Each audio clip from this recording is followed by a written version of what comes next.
Okay, Assalamualaikum warahmatullahi wabarakatuh dan salam sejahtera. Bersama saya lagi bengkel elektronik kita. Kali ni kita ada satu board Toshiba inverter. Toshiba inverter. Dan kalau tengok kat sini dah pecah. Ini berjadi kesan kilat. Ini adalah TVS, komponen TVS. Kalau tengok ada simbol itu, TVS, Transient Voltage Suppressor Diode, nama dia ni TVS, Transient Voltage Suppressor Diode. Itu simbol dia lah. Diode, ada diode 2 biji tu, kalau nampak. Okey, jadi ini adalah untuk protection lah daripada kilat. Dan sini ada fuse. Dan biasanya kalau kata kita tengok ada pecah macam ni, jadi TVS dah pecah, fuse mesti putus lah. Pasal TVS ni dengan fuse ni dia bekerja sekali, dia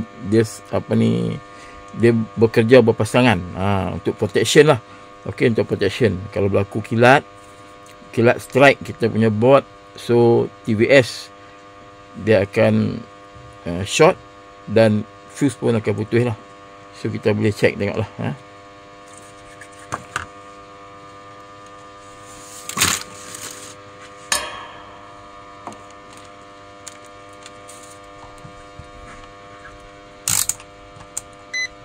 Kita buka dekat buzzer short, tengok buzzer. So ni ada fuse kat ujung ni. Fuse putus lah. Fuse pun dah putus. Okay,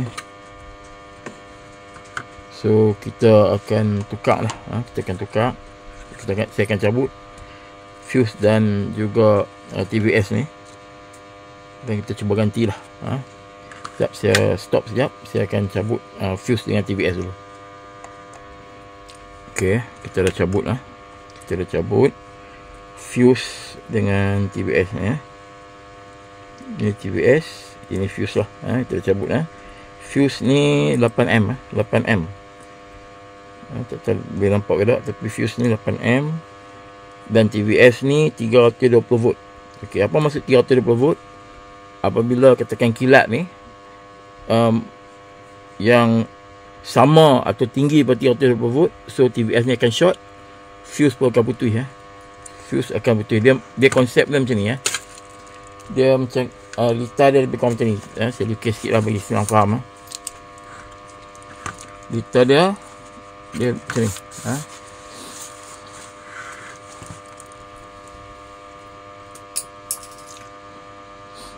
Live, neutral. Okey, masuk. Okey, di sini ada fuse.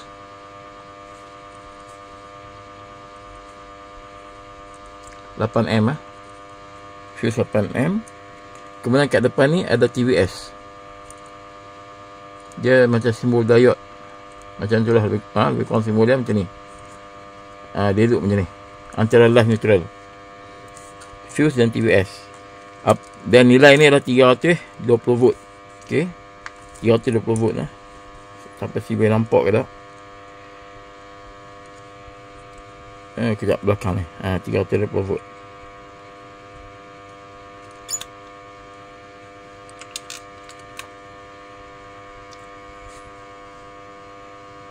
Tak pasti boleh nampak, tapi dia 320 volt lah. Jadi apabila berlaku kilat yang voltan dia menyamai 300 sampai ke 320 volt atau lebih, so TVS ni akan short. Bila akan short, live dan short pada neutral, fuse akan putus. Itu konsep lah. Jadi dia bekerja berpasangan. So kalau kita tengok kat sini, TVS ni mesti dalam keadaan short. Maksud saya short ni bukan semestinya short 0, kosong ohm, tetapi dia mesti ada bacaan lah, ohm dia. So kita letak dekat ohm. Okey, dekat ohm .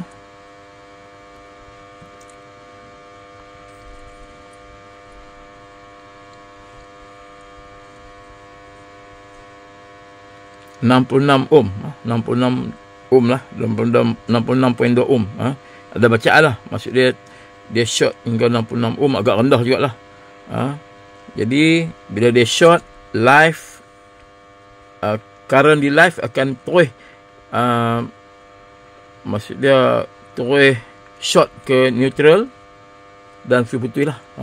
Tapi kalau kita tengok yang baik, kita tengok yang baru yang elok so dia tidak ada bacaan dia tidak ada bacaan, so dia tidak ada bacaan lah. Okey, dia cakap tidak akan ada bacaan kerana dia dalam keadaan baik. Yang rosak saja akan ada bacaan. Macam tu TVS ni lebih kurang macam varistor jugalah, sama kegunaan sama, konsep berlainan maksud dia karakteristik berlainan, tetapi kegunaan dia sama je. Varistor dan TVS ni kegunaan dia untuk protection lah. Kemudian cara kerja sama, tetapi pembinaan dalam komponen tu berbeza masing-masing lah. Okey, so kita akan cuba tukar, tengok. So saya akan tukar ni fuse dengan ni. So saya stop sekejap. Okey, kita dah ganti yang problem tadi tu. So kita akan masukkan supply, nak check voltan keluaran. Okey, satu perkara yang saya saja nak share lah. Sistem DC kat sini dia tak menggunakan switching mode power supply. Switching mode power supply ni dia isolated supply. Tetapi di sini dia menggunakan konsep buck. Buck ni adalah non isolated power supply. Maksud dia daripada AC dia tukar ke DC bukan melalui switching mode power supply, tapi satu kaedah lain dipanggil buck. Dan IC ni lah digunakan IC ni. So dia tidak dia kita ada banyak jenis maknanya power supply ni walaupun dia switching mode, tapi dalam switching mode tu dia ada pecahan lagi. Ada buck, ada boost, ada buck boost. Tapi ni dipanggil buck, dia pakai buck. Daripada AC jadi tukar DC menggunakan buck. So kalau tengok kat sini dia tulis 14 volt So kita try lah, kita try dulu masukkan supply dan kita check ada tak 14 volt keluaran dekat sini Kita cuba dulu So kita akan ambil voltage measure.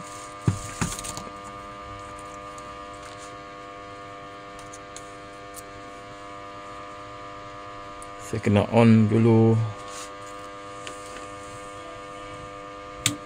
Okey, so kita akan pakai DC lah.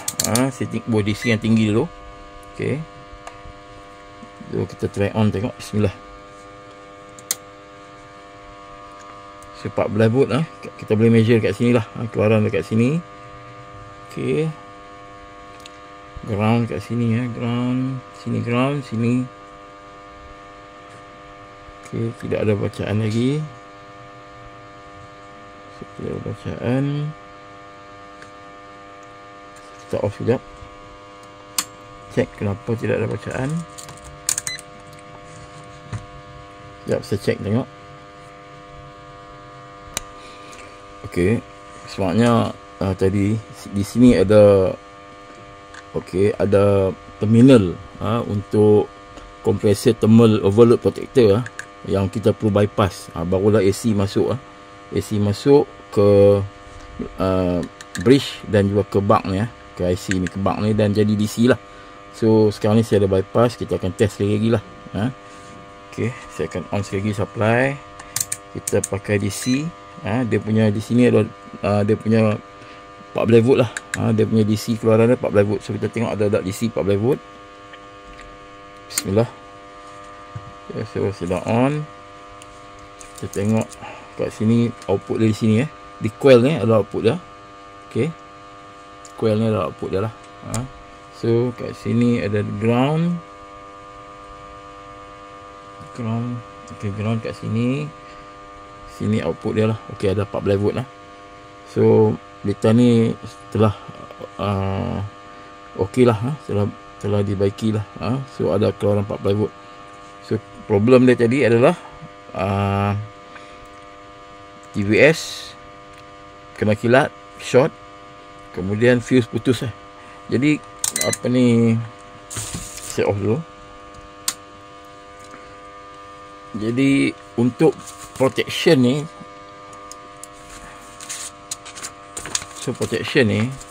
jadi apabila TVS ni dia short, jadi kilat yang masuk tu, voltan tinggi yang masuk yang lebih daripada 320 volt ni akan masuk, dan kerana dia short akan berlaku litar pintas dan terus ke neutral. Oleh kerana tu fuse pula putus, dan selamatlah litar-litar lain kat depan ni selamat daripada rosak lah. Dia selamat kerana apa ni, TVS telah short, jadi berlaku litar pintas, jadi voltan yang tinggi ni tak pergi ke litar yang seterusnya. Dia tak pergi ke depan lagi. Kalau pergi ke depan, dia akan rosak yang lain lah. So TVS dia short, fuse putus, so selamat lah, yang lain selamat lah. Itu apa dia ni, apa ni, kegunaan TVS. Dia lebih kurang varistor lah, varistor. Fungsi yang sama, tetapi dalam komponen yang prinsip yang berbeza. Kegunaan untuk keselamatan board, supaya bila berlaku kilat sebenarnya dia selamatkan board, tetapi dalam tu apa ni, structure dia ataupun dibuat dengan berlainan lah, berlainan structure. Contoh lagi paling senang, regulator, IC regulator dengan Zener diode. Fungsi sama untuk regulate, tetapi IC regulator structure dalaman dia lain, Zener diode dalaman dia lain, tapi fungsi sama. Macam itulah varistor dengan TVS. Macam itulah. Jadi saya ingat perkongsian ni bermanfaat untuk technician. Dan satu lagi, kita jangan lupa ini ada bug. Bukan semua power supply menggunakan switching mode, konsep switching mode. Ada juga pakai non isolated power supply. Switching mode adalah isolated power supply, tapi dia ada juga yang gunakan non isolated power supply. Macam ni lah. Jadi berbagai lah. Jadi kita, kalau boleh, kita kena tahu perbezaan dan cara repair lah. Cara repair, kita kena tengok number IC ni, tengok datasheet, dan kita akan tengok lah apa kegunaan IC ni. Yang ni bug, untuk bug. So saya ingat itu saja kali ni. Terima kasih kerana sudi menonton channel ni. Harap ada yang dapat manfaat untuk panduan semasa repair. Okay, terima kasih. Assalamualaikum.